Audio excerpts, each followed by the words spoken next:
Gloria. Madam Speaker, I stand on a point of order where Senator Khalwale is misleading the House. Madam Speaker. Can you indicate the standing order you are relying on? What standing order are you relying on? I can go by Standing Order 105 on responsibility for statement of fact, Madam Speaker, because we are discussing a bill on child parents, and the fact that we have under our Constitution is that anyone who's below the age of 18 years is a child. And so therefore, while we are having this debate, Madam Speaker, it would be proper that all senators follow the Constitution in terms of definition of a child. And a child is anyone who's below the age of 18. So I think, Madam Speaker, Senator Khalwale is misleading the House by trying to indicate that the punishments should differ depending on which community considers what age a child. A child under the Constitution of Kenya is anyone under the age of 18 years, Madam Speaker. He should retract. Well put, Madam Speaker. She could very easily have made that argument when she's making her contribution. When you're making your contribution, Senator, you'll say all those things. What I am doing, I'm speaking beyond your community. I am speaking beyond your understanding of life. I am speaking beyond your professional qualifications. And therefore, you should drink from this cup. This is reality. We have pastorates who have no idea. When you... Madam Speaker... Senator Gloria, can you allow Senator Bloom to finish You'll have the your response? time. You'll have your time. Thank you. Allow him to finish the response. Madam Speaker, for the comfort of this House, so that no one thinks I'm supporting this motion in the realm of theory, my classmate of Musingo High School, Form 1 to Form 4, his firstborn son in Form 2, came and befriended my brother's child in Malinya. Not incest, they are not related, they are from different subclans. And this girl in Malinya was in class 8, 17 years old. And she conceived, Madam Speaker. These things are very complex. And because you are a lawyer, you know where I'm going. So, the teacher complained. The parents went and settled at home that they don't want a contest, Madam Speaker. And, Madam Speaker, the parents agreed so that it doesn't look like this burden has been left to the family of the girl who had conceived. They brought the girl in the family of the boy. Meanwhile, the boy had been arrested. So the case went on, and the girl came and gave evidence that I am living with the parents of this boy. Do you know what happened? The boy was jailed for 15 years. He's serving. Meanwhile, the girl has crossed 18. She's now struggling in the parents' home, not knowing what to do. So this bill should be so imaginative. We specifically say, where the boy has taken some measure of degree of responsibility, how far can the punishment go? This is what is confusing me and making me want that we think long and hard over this bill. Madam Speaker, the issue of culture, I believe in culture 100%. I thank God that I don't come from a culture where we support child marriages. But, Mr. Speaker, when you are in this House, this is a house of equity. We represent the interests of the people who voted for us in Kakamega, and always remember that there are people beyond the boundaries of Kakamega who would also appreciate if we added our voice to their concern. It would be nice during public participation to see what the pastoralists will say. They're not going to force us. Madam Speaker, the issue of escapes from responsibility. And majority of the people who do these things are usually not little boys. They're usually adults. They take advantage of these children. Madam Speaker, we also have cases of rape. We have in this law to see how we define now the two offenses. He has raped, he has made the girl pregnant. Is it enough for us just to say, okay, the guy raped, we have thrown him into jail and leave the responsibility with the parents?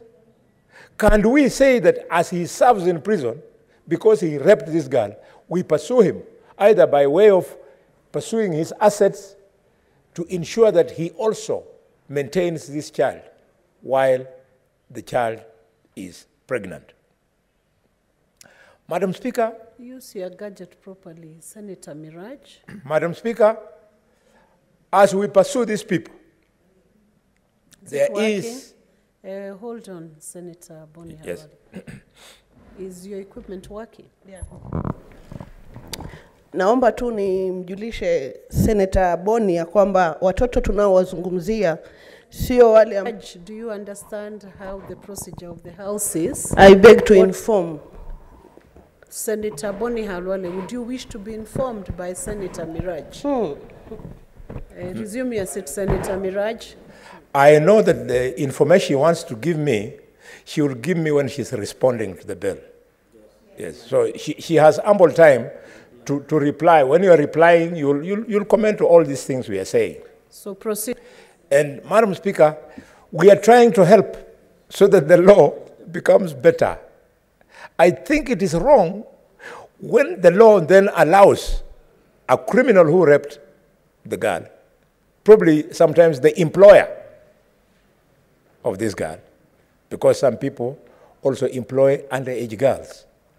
Then the guy, he has left a family sitting pretty, he's serving in prison, his children with the family he has are attending school, and this child has nobody to support. These are the people who must be pursued so that their wealth or whatever it is they have can be used to help this girl to stay, to continue with education.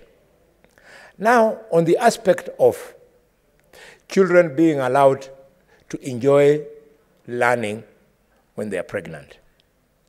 Again, it is a very thin line. Do you allow expectant mothers to be in the same boarding school with girls who are not pregnant? It's a thin line. Madam Speaker, we want to say that we must put in legislation that a girl who is pregnant must be allowed to come back to school only after she has delivered. But to expect a girl who is expectant to sit side by side. Senator Gloria. I stand on a point of order 105, still on statement. Senator Khalwale is speaking outside of the existing constitution. All children are not allowed. All children have the right to education, Madam Speaker. So it is misleading to then now say they should be allowed, it's not an issue of being allowed. Under our constitution, anyone who's under the age of 18 years is a child and they have a right to education, Madam Speaker. Senator Gloria, resume your seat. I gave a direction before in this House as a chair that a senator has the freedom and is open to debate whatever he wishes to debate without interference of the flow of their thought. Senator Gloria, can you heed to what the chair is giving direction on? Senator Gloria, we gave that direction that a senator has the freedom and the liberty and the discretion to keep their line of vote. Because if you understand the procedures of this House, eventually this bill will be voted by all the senators. If a contribution from a senator is not part of the bill, unless it's introduced by way of an amendment, it will never find its way into this bill. There are many avenues for ensuring that any debate that does not meet the expected legal standard can still be put outside the making of that bill. With that, I will allow Senator Boni Khalwale to continue with his contribution towards this bill. Madam Chair, I want to congratulate you and thank you for your balanced ruling. This reminds me, Madam Speaker, the words of the people of the English language, who normally tell us that ignorance is bliss. Madam Speaker, I was speaking to the thin line, and indeed it is very thin. What do you do with this girl who is pregnant? Society wants her, the family wants her, us legislators want her to complete her education. But the principal of the school, you are now asking her to take care of a pregnant mother in the school. Would you be fair to the principal of Mukumu Girls High School that you give her extra duties of providing, beyond providing education, she should also provide antenatal care? This is why my proposal would be, in the unfortunate event that a child has conceived, let the child be relieved for the months she's expecting. Thereafter, Madam Speaker, she's free to come back to her school. What is your point of order, Senator Hamida? Speaker, I'm standing on a point of the order 41. 41. There's no quorum. 51. No, 41. Let her use the standing order she intends to use. I'm using the standing order 41, Madam Speaker, that there's no quorum. So unfortunately, Madam Speaker, I think we need to defer. Yes. Thank you.